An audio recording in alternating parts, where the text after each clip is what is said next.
Okay, once again, good morning class. Welcome to the Water Engineering WER260S.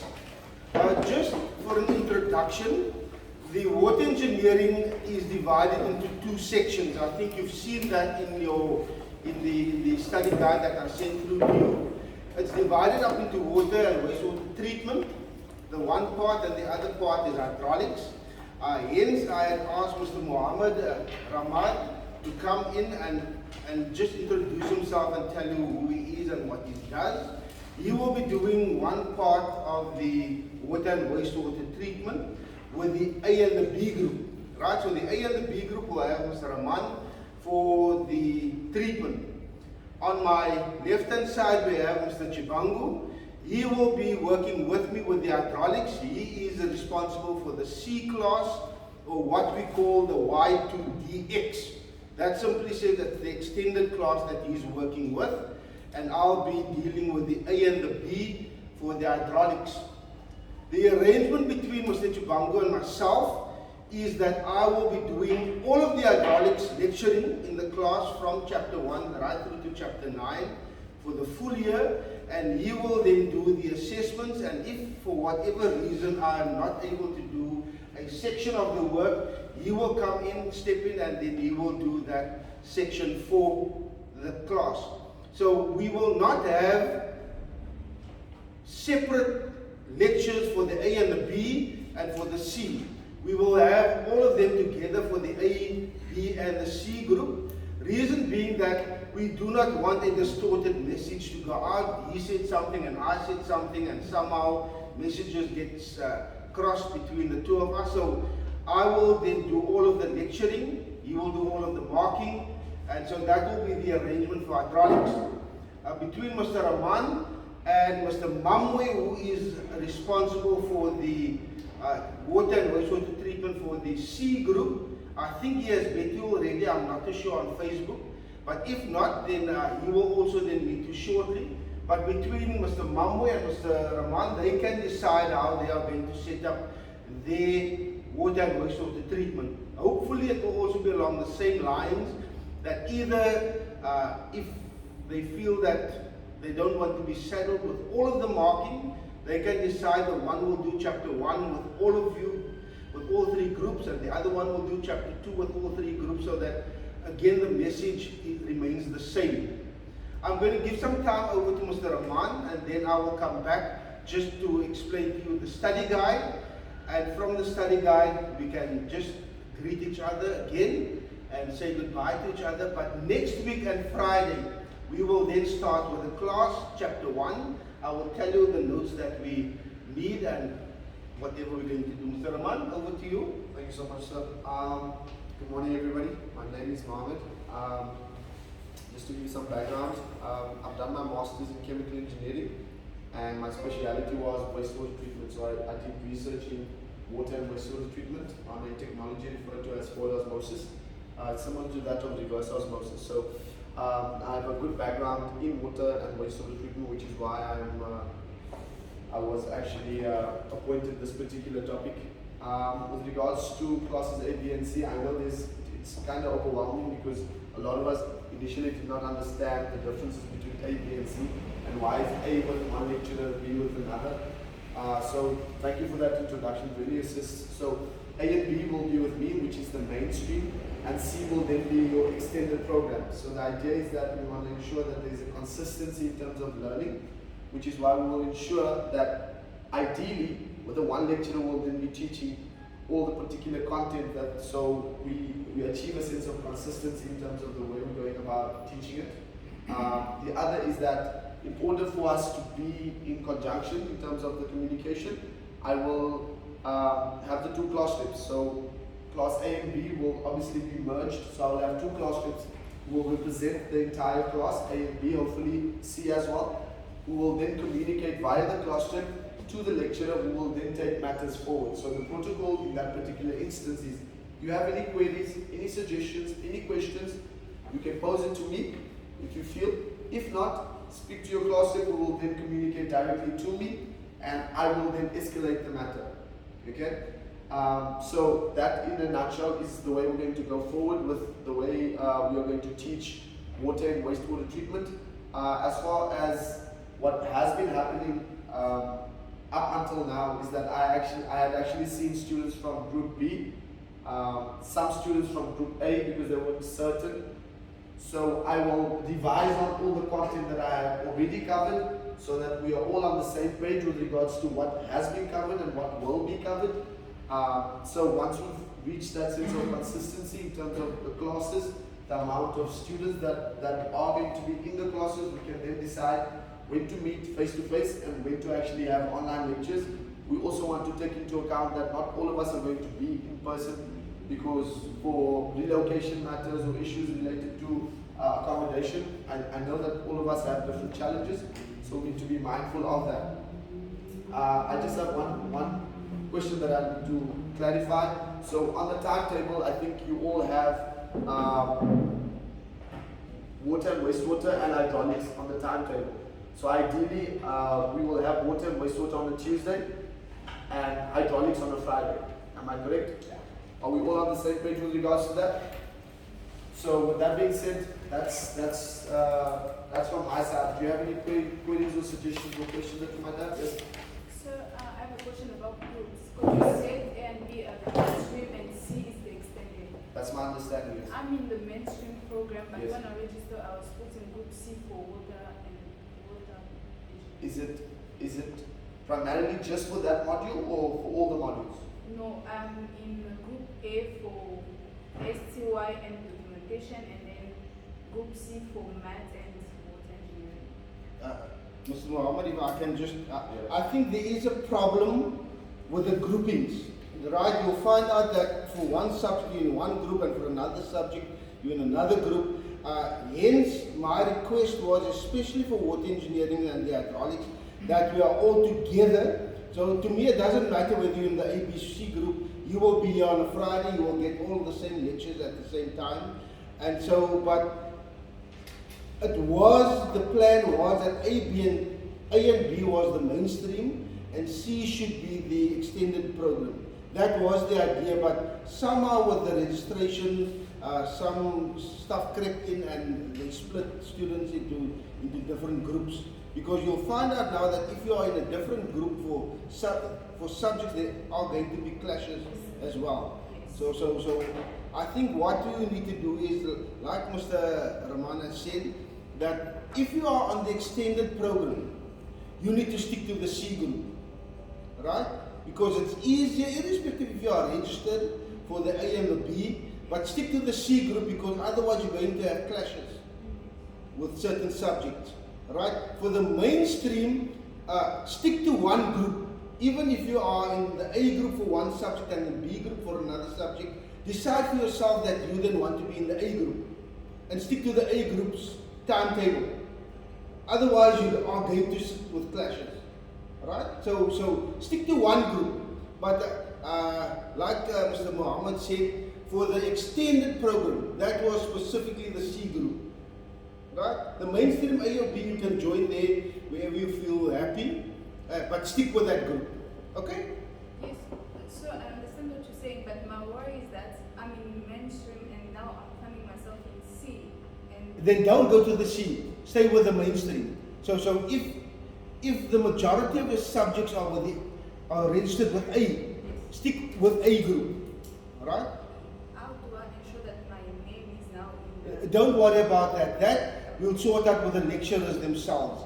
I will try and also arrange with the faculty office that they get all the ECPs on the C group.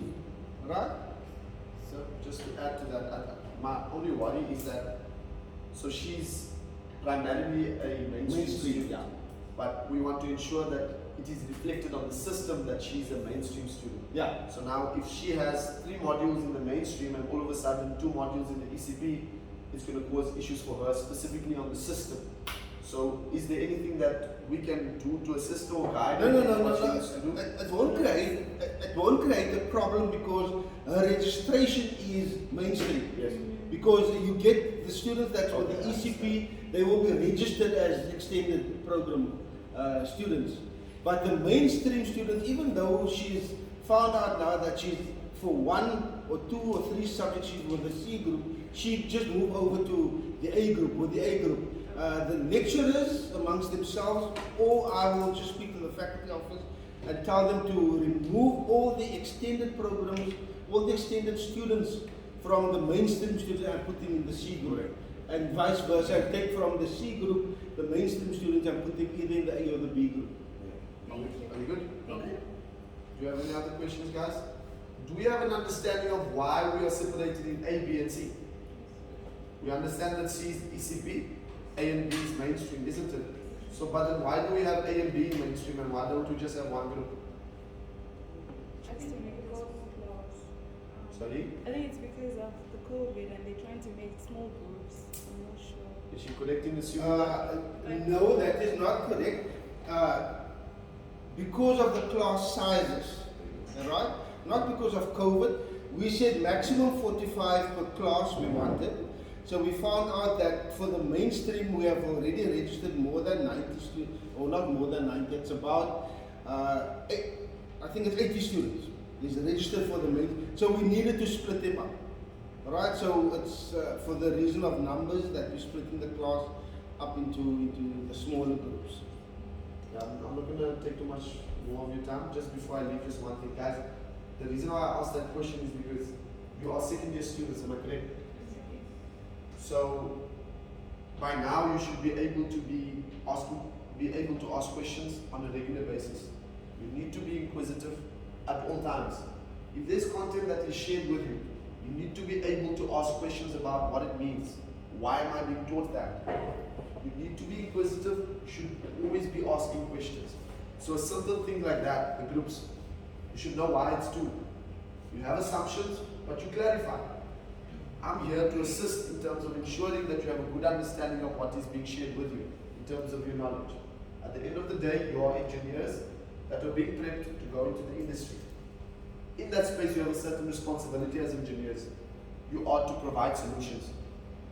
In order for you to provide solutions, you need to understand the problems accurately or correctly. And the way you understand it is by being inquisitive, ensuring that you have a good understanding of what the issue is in order for you to give the right solution. Does that make sense? So going forward, regardless of the lecture that you're in, be inquisitive. Be courageous in the sense that you're able to ask questions. No question is a silly question. For you, it might be a silly question, but for those that are sitting around you, might learn something from that question. Okay, so be inquisitive. Have that approach of wanting to learn something after you've left that particular class or that lecture. Okay, guys, I will see you guys online or face to face. I have a question regarding water waste. With your content on Blackboard, are you going to share it with the extended group also, or just the mainstream?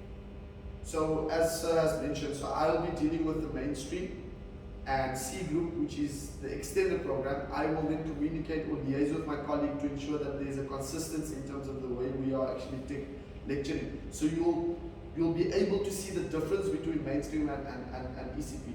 At the moment, there's not much clarity in terms of extended as well as mainstream. So going forward, I assure you, you will see the difference, and I will ensure that there's a consistency in the way we are going about the lectures and the content that's being covered. Is that okay? Do we have any other questions? Yes. Sir, when you do labs, will that be on campus or online? So I'm under correction here, but ideally lab should be on a face-to-face. That's a communication that was made in the group as well. Is that correct? I'm just under correction also in the regard that I'm not responsible for the lab. I think there is actually Perhaps if I can just come in here. With regards to the lab is part of the subject, right? So the lecturer is ultimately responsible for the subject. So that means indirectly is also responsible for the lab sessions. And so Mr. Muhammad and Mr. Mkwateni in the water lab, he'll be doing all of the practicals with you guys, but the lecturer has still got the overall authority over the subject as well as the practical. So it's advisable also for the lecturer just to step into the lab if it's face-to-face sessions, step into the lab, see that what is being done is correct, and also then just inform the technician as to whether what he's doing is in line with what is being taught in class. That is exactly what will happen with the hydraulics as well. You'll see that there's hydraulics practicals between Mr. Chibango and myself. We will also move in and out of the laboratories if it's face-to-face practicals. If it's online, then the technician will explain to you, because he's got a number of videos already made for the online practicals. So depending on where we're at and how we are, we don't know what the fifth wave they're talking about. The fifth wave could just be that we'll have to move off campus again. But for now, we would like to have you guys on campus, in the lab, in the class, so that at least we can talk to each other. And also one thing, please, I think Mr. Rahman has elaborated on that. Do ask questions. It's absolutely important. It's a pity I can't even show you my WhatsApp groups. If students are sitting at 10 o'clock at night with a problem, you cannot expect that student to only contact you tomorrow morning and ask for a solution, right? Because he's sitting there and he's struggling with it. You need to be in contact. I'm not too sure Mr. Rahman and his wife and stuff like that, but with myself, I think I'm past that stage where, so you can contact me anytime. If you're sitting with a hydraulics problem and you're struggling, you can't go and sleep with the problem. Contact me via WhatsApp. If I'm still awake, I will try and assist you, okay? Please, but you must ask questions. Don't let that WhatsApp group be quiet. When? What about that? For the hydraulics lab, not really, but I know for soils and for concrete, you will have to wear a white coat, right? So just to add to that, so you have something called PPE, personal protective equipment. So regardless of the experiment that you're engaging in, you want to ensure that you're wearing the right uniform. So for instance, closed shoes, covering your hands till your wrist and so forth. So you want to ensure that you're exercising safety. So in that regard, yes, we will most likely require you to wear a certain uniform to ensure that the safety of your or your well-being in that particular space. So in that sense, yes, you will probably wear PPE. Any other questions, guys? So we will be providing PPEs for ourselves. So we will give you instructions in terms of what is required. So in most instances, if it's not something that is hazardous, you will most likely be told to wear the lab coat, maybe perhaps your goggles, and maybe gloves. But ideally, you would either perhaps have to purchase it, or it will be given to you if it is readily available. All good? That's great. Guys, hope you enjoy the rest of your day and your weekend, and I will see you. Probably our first lecture will be online, and then we'll take it from there, guys. Thank you so much. Nice to meet you all. Thank you. Thank you so much, sir. I will want- see you next week. Awesome. I will awesome. All right, chaps. So just now to come to the hydraulics part, right? We've heard now just the overall running of the water engineering 2. No, I think it's 1. Water engineering 1. How it's split up, how it's divided, and now just to get into a little bit of detail. I have sent all of you, those who are on the WhatsApp groups, I had sent you the study guide. So I just briefly want to run through the study guide and highlight the important aspects. Mr. Chibango, I'm not sure if you wanted to say something or just greet the class. Good morning, class. My name is Lady Chibango. I did also my BTech in Civil Engineering and Masters in Civil Engineering here at CPUT. My professor was there, my lecturer, Mr. Phillips. So he taught me hydraulics, and I think I'll be also with you in this subject regarding the assessment. I think everything he has told you. So, if you do have any problem regarding the assessment, it's not on WhatsApp that you have to send me the question or telling me your problem. Just send in Mr. Phillips, who is going to give you the email address where you're going to submit all your assessment. So from there, I'll take it and I'll give you the answer. If you didn't write, make sure that you write it on the due date and you submit on time. If you're submitting late, that's your problem. It's not my problem. Make sure that you submit all your assessment on time, and I'll be always open to everyone once marking. Okay, I think everything has been told by Mr. Phillips, so for me today with you, I think it's enough. Okay, thanks. You only submit by My email. You only submit by I will go through that now with you guys, okay? Right. Senator, is it possible that you can join Group A and B on the WhatsApp? Because I saw there was a link for people that are in Group A and Group B. And since you said you're going to have the same class, can you join those two groups? Again, with my subject. Yes, with your subject. I am not too much particular as to which group you are in, because I will share the same message on A, B, and C. I can even make it just one big group, because that is what we are going to be in essence. When we do the assessments and the markings, because you would be on a different mark sheet, A, B, and C, that would be Mr. Chibangu's baby, to look if he sees your name and it's not in the A group, he will have to go look in the B and the C group, so that he can put in your mark there wherever your name is present. Right, we are going to try to get the A and the B, the mainstream in A and B, and the extended in the C group. We're going to try, but if that doesn't work, we are all just one big group of students. That is where I'm starting from. Okay? Alright, so please, when Mr. Chibangu told you that I lectured him, don't think I'm that old. You might see white grey hair, but I'm still a very young man, so don't worry. Please, and our face-to-face sessions, I'd like it to be informal. I don't like this thing that you're the student and I'm the lecturer, and so you're scared to ask questions. Please do ask. Hydraulics is an analytical subject. If you don't understand the basics of hydraulics, you are going to end up having problems further down the line, right?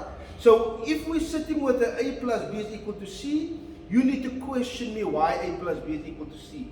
If you don't question me and you continue, and further down the line we find out that D plus A is equal to E, then you are going to be lost.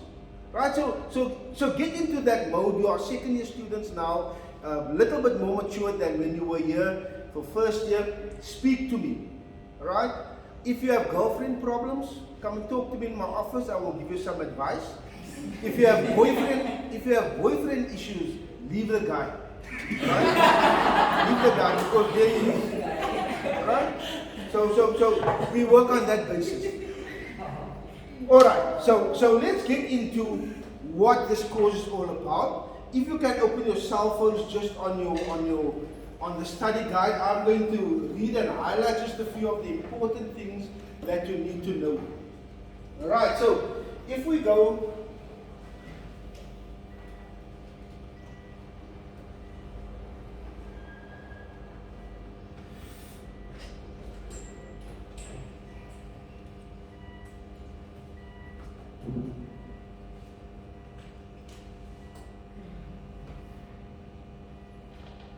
You mind if I sit down? No.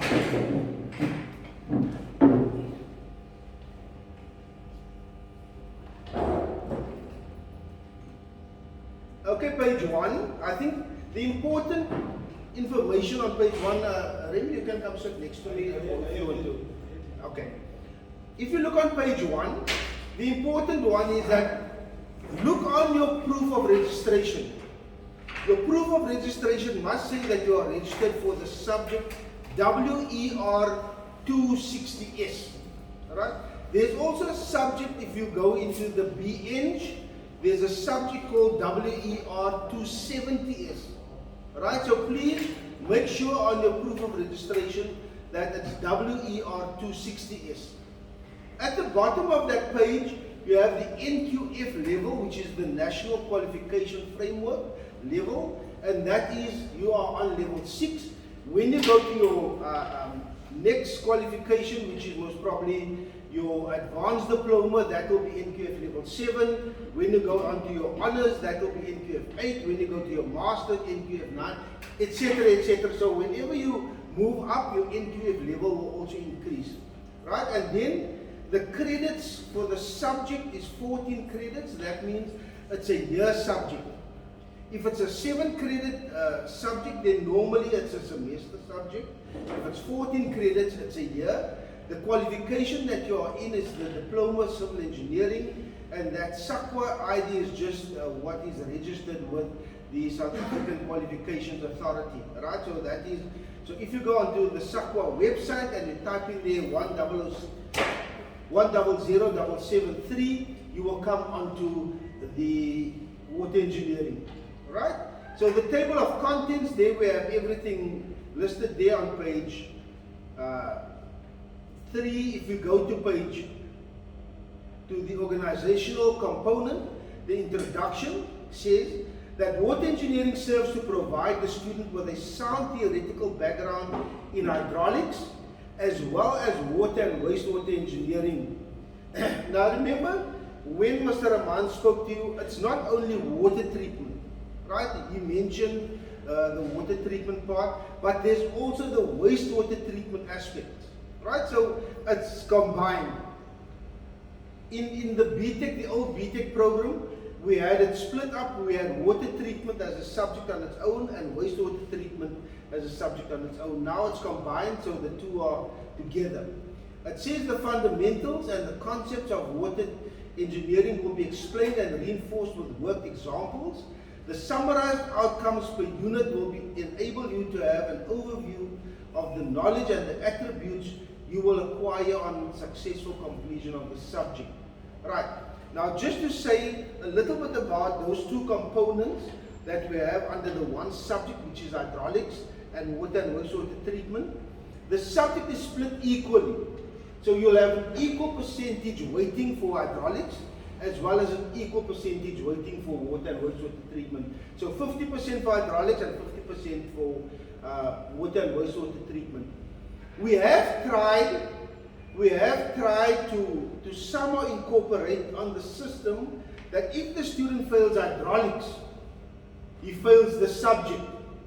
If he fails water and wastewater treatment, but he passes hydraulics, he still fails the subject, so you need to redo the subject. Unfortunately, that has not happened up to now. Right? So that means the student got 35% for hydraulics and he's got 85% for treatment. The two together would give him an average of roughly about 60%, so the student passes the subject, which is unfair really, because he's got only 35% knowledge of hydraulics. You with me? So that is what we're still grappling with and how we are trying to sort that out. But for now, let's just say that you need an overall of 50% for the subject to pass. So you can fix that next year, so that besides that. You know, I would not like you to go out into industry with a 35% knowledge of hydraulics. Can you imagine if you must design a dam and with 35% knowledge, what will happen? Or vice versa. So when you write the papers, do you write them as one paper or are they No, it's two separate papers. It's two separate. Okay, so again, if we go down the word of welcome, I think you've been welcomed over enough now. We can skip the word of welcome. The significance of this module 1.2 says water engineering is a broad subject in the field of civil engineering and can be defined as manifest by sound engineering, thought and practice in solution of problems of water, sanitation, proper disposal of wastewater, and control of environmental pollution. Now that environmental pollution becomes a very important aspect of our subject, right? Because whenever you're going to set up a problem, there will be an EIA. You know what that stands for? Environmental Impact Assessment, to see what impact the project would have on the environment. So especially with water and wastewater treatment facilities, we would want to make sure that what would be the environmental impact on that area that we are going to have that plant constructed. So the purpose of this course then is to impact the knowledge to students in fundamental principles of hydraulics, water and wastewater treatment processes. Emphasis is on the application of water treatment to the civil engineering profession. The student is introduced to hydraulics, which will serve as a basis for the problem solving in the engineering. Furthermore, on completion of the subject, you will have an appreciation of the negative health and the environmental impact associated with poor water and sanitation facilities. A lot of our problems that we're sitting with has to do with our poor water quality that we have. Now, we are, in the main, we are more concerned about water than we are about sanitation. Right? We are more concerned because when we open our tap, we want to see that there's clean water flowing from the tap. But equally important would also be our waste that we are discharging into the system, that eventually ends up in the wastewater treatment plant. And when the wastewater is treated, that is when you go to the bathroom, when you take a shower, when you do the dishes, when you do your laundry. It says all of that water goes into the sewer system and it ends up at a wastewater treatment plant. So what happens at the wastewater treatment plant? We need to clean out the water from all of the pollutants that's in the water and then send that water out into the environment. So that means we call that the effluent that goes from the wastewater treatment plant into the environment. So if the effluent is not well treated, the environment becomes polluted. And if the environment becomes polluted, everything else becomes polluted. So that is the importance that we are sitting with. Right, so if we go on to 1.3, the instructions for using the study guide, the lecturer will communicate with the students via email, which is distributed via Blackboard. The student is expected to check Blackboard regularly, at least twice a week, preferably the start of each week for updates. Now again, I think that was the one question that you asked Mr. Chibangu, is that the lines of communication. Now, I shouldn't say that because I'm being recorded. I have my reservations of Blackboard because a lot of the times it's either off, students can't get into the Blackboard, etc., but that is my personal view. So for hydraulics, we will in the main use emails and WhatsApp. There could also be Blackboard, but I will inform you as to when we would have Blackboard. But in the main, I will communicate with you via email. It has worked now since the lockdown started with my groups. Email was fine. You can contact me with Blackboard. You can't really get into contact with the lecturer after hours, right? With WhatsApp, you can WhatsApp me whenever you're sitting with a problem. And if I'm awake at that time, I would then be able to answer you, right? So that would be our lines of communication.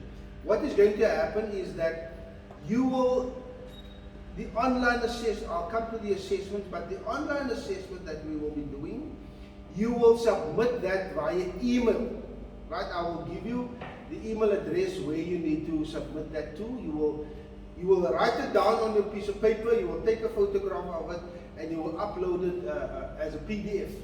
And Mr. Chibangu will open up all of the emails and he will start marking. But please remember that on your ending, on your assessment, you must put down your surname and your initials. Not the name, your full name, Melvin Phillips. It will be Phillips MJ with your student number below that. That is always the start, okay? So whenever you do an assessment for water engineering or for hydraulics, it will be your surname plus your initials and then your student number, and then you can continue with what you need to do. The educational approach 1.4 says the mode of delivery includes lectures, tutorials, and laboratory practicals as scheduled on the timetable. All the resources for this subject, which include the lecture notes, assignments, project briefs, and laboratory protocols, are available on Blackboard. Registered students will have access to Blackboard. And again, you will have access to Blackboard, but we will inform you as to when there will be hydraulics on the Blackboard. You've heard Mr. Muhammad says that the treatment will be via Blackboard online, or it could be a face-to-face. Okay? Right, lecture and tutorials, we've spoken about that. The laboratory practicals, for the past year or 2 years, since the lockdown, we had online laboratory practicals, right? Which worked out okay. My only concern was that when you do online stuff, students copy, students help each other, students are very friendly with one another, and they even ask their older brothers and sisters who's gone through the program to help them, which is not problematic in itself, but it's just that we are not sure whether there has been real understanding from your side. You understand what I'm saying? So we'll see this semester, depending on again what I told you, that they're talking about a fifth wave. If we have face-to-face practicals, then yes, you'll have to come in and do the practicals. If we are still going to stick with the online practicals, then we'll stick with the online practicals. Alright, so the practicals, if it is face-to-face practicals, the hydraulics laboratory is right on ground floor on the other side of the lecture theatre. That would be the hydraulics laboratory, and also the water and wastewater treatment laboratory is right next to the hydraulics laboratory. So that is where you will then do the practicals if we are seeing each other face to face.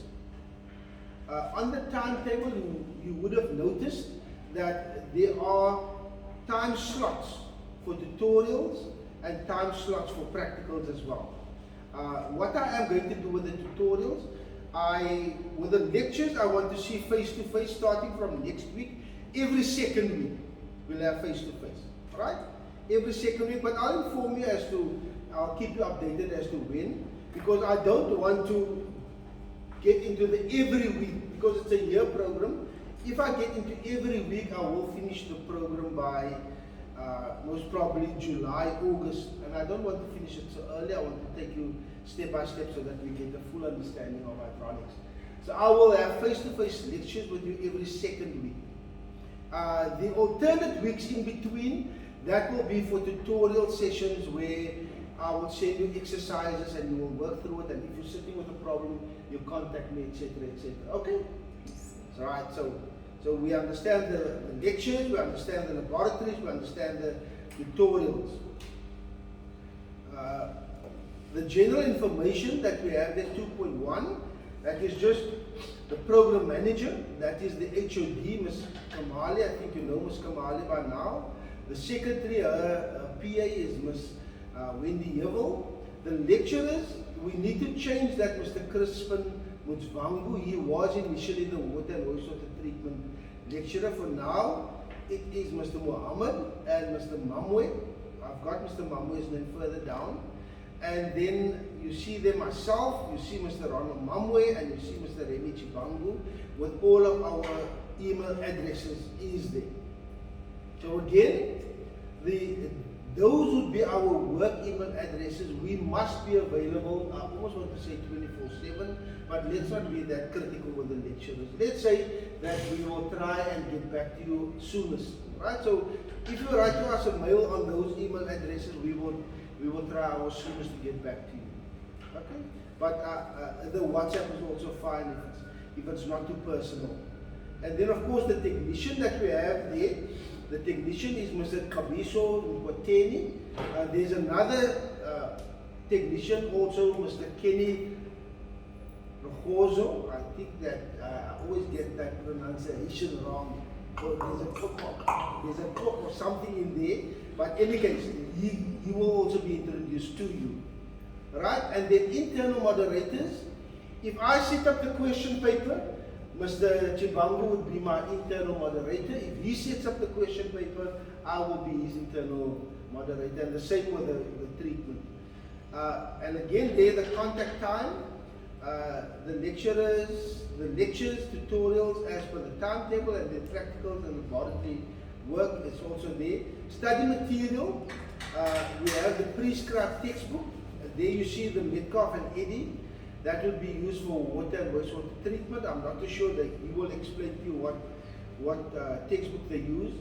For the hydraulics would be the upper fluid mechanics, this one, right? So this textbook is our prescribed textbook. And again, I will not make copies, I will take snapshots of the pages that we are dealing with and upload it onto WhatsApp. So you can take it from there. If you want to purchase the textbook, we can talk about that, right?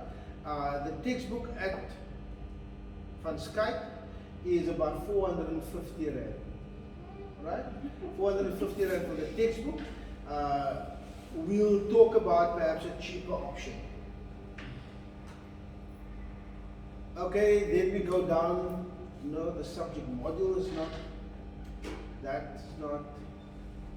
The assessment, I think, the graduate attributes. You all have heard now already about the graduate attributes, the GAs, right?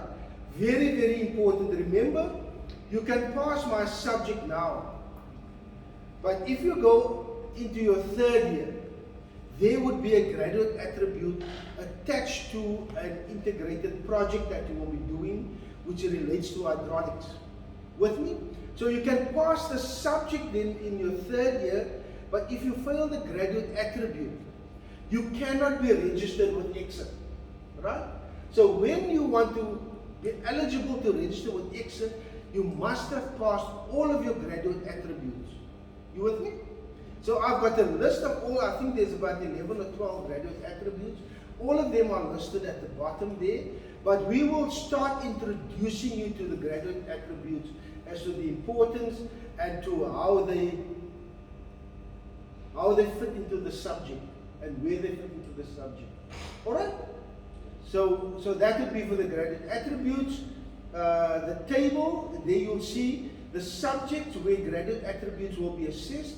If you look at the WER260S, that is Water Engineering 2, those are third year subjects. That's listed there. There you'll find out that your graduate attribute somehow fits in one of the 1 to 11 there, right? And then of course there's an integrated computer project and there's a civil engineering industrial project that you will have to meet all of the graduate attributes. The progression, generally 50% is required to pass the subject. I've explained that already. The sub-minimum, that is what I tried to tell you, that we try to fix a sub-minimum on both components of the subject, on hydraulics as well as the water and wastewater treatment. Simply saying that if you don't meet the sub-minimum for the one part, then you fail the subject, right? Irrespective if you have passed the other part. But that has not been implemented yet. We are still trying to see how we can implement that. Right, so let's scroll down. Formative practice appeals. Appeals and disputes, please read through those. Those comes directly from the black book that we have, because students normally, when they come at the end of the semester, or the end of the year, and they have scored a 38% for the subject, then they want to appeal and they want to have a reassessment. And reassessments are only for students who scored between 45 and 46 or 45 to 47%, right? Only those students can have reassessments, unless there's extenuating circumstances. When you wrote, something happened to your parents, your brother, your sister, or whatever the case might be, and we look at that. You appeal, we look at that and we say, okay, right, based on the information that's in front of us and the evidence, we will give you a reassessment. Are we all okay with that? We understand? So you're saying for students who scored 48 and 49, they're not going to get a reassessment? No. 49 is an automatic, we take it over to 50. Right? 49 we take over to 50. 48 is, if it is your last subject for the suite of subjects that you're doing. Let's say you're registered for 6 subjects now. You've passed all of your other subjects, but for the one you've got 48. Then we look at that and we say, no, okay, let's put that over to 50.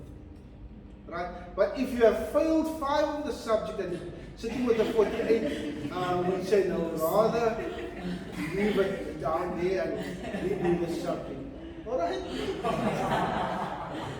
Okay, so that comes into the reassessment there. It says, if you failed as above, okay, let's start at the top there. It says, if you failed one subject with a result of 45 to 47 within a suite of subjects for that semester or year, you will qualify for a reassessment in that particular subject. If you failed as above and you were also ill for that final assessment in other subjects, then you will first take the SIC exams, and if the result of the SIC exams is an all-round pass, you shall qualify for a reassessment in the last subject where 45 to 47 was obtained. Right, so that is just what I've been telling you. Plagiarism. Plagiarism will not be for our subject. It's more for the subject we need to write up reports, etc., etc.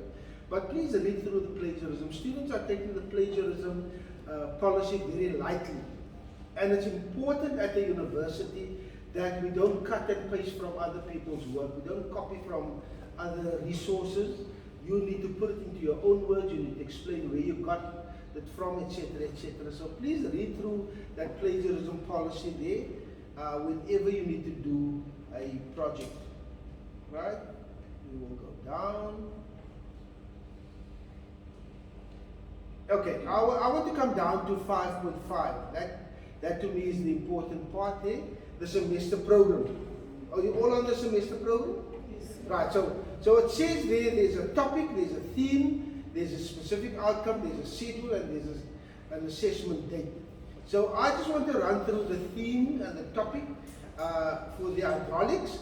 It says we will do hydrostatics, which is the basic principles and the concepts. Then we'll go on to your fluid dynamics. Then we'll go on to pipe flow. We'll go on to open channel flow. And then lastly, we will do the flow measurement. There are 9 chapters in this book. Well, there's not 9 chapters. I think there's about, let's make 100% sure how many chapters there are. There's 12 chapters in this textbook.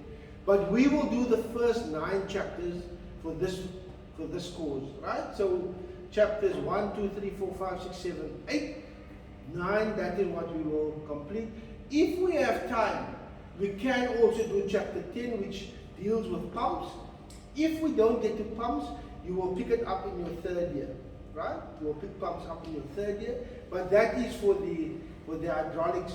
For the water and wastewater treatment, it goes from 6 through to 8. Talks to us about the water sources, water requirements, and prediction of future demand, water quality requirements for potable water, and then the conventional water treatment processes and treatment units. If you go down, the generation of wastewater and quantities and standards, and then of course the conventional wastewater treatment processes and treatment units, and then lastly sludge disposal and treatment. Now, just please, the important 4 dates I'm going to give you now, right? The important 4 dates would be your test 1, your midterm test, your test 2, and your final exam.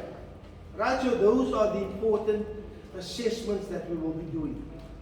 Your test 1, right? I will give you another breakdown of the weightings of this test. Your test 1 will happen somewhere toward the end of March. Right? So toward the end of March will be test 1. Your midterm test will be the end of May. Your test 2 will be September. Sometime in September. And your final exam will be in November.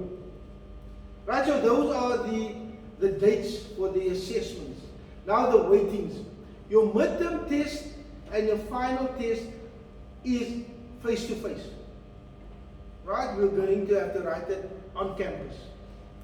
So bear in mind, for the May test and for the November test, those 2 assessments you will have to come in and you will have to come and write it on campus.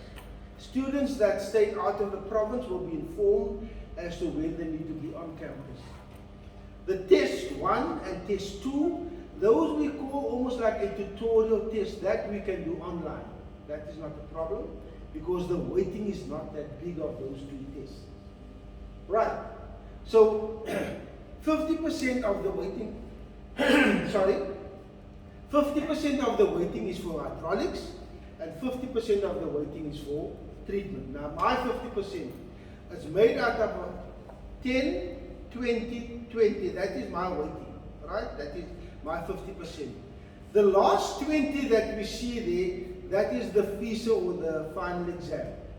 So that will be the 20%. The first 10 that we have there is for the 2 tests, right? The April or the March test and the September test. So 5% for the April test and 5% for the September test. The other 20 that we have there is for the midterm and for your practical. Now I want to have the practical as 8% and the midterm as 12%. So again, test 1 5, test 2 5, practical 8, midterm test 12, and the final exam 20. That will add up to the 50% that you would have. Are we all happy? You understand what I'm saying? So could you please repeat the weights? The weights. Test 1 5%, test 2 5%, practicals 8%, your midterm test 12%, and your final exam 20%. Right? If you add it up, am I right to say it adds up to 50? Yes. Lovely. So I don't know how the wastewater treatment is splitting up. They've also got a 10, 20, 20. But how they split it up, that is their problem.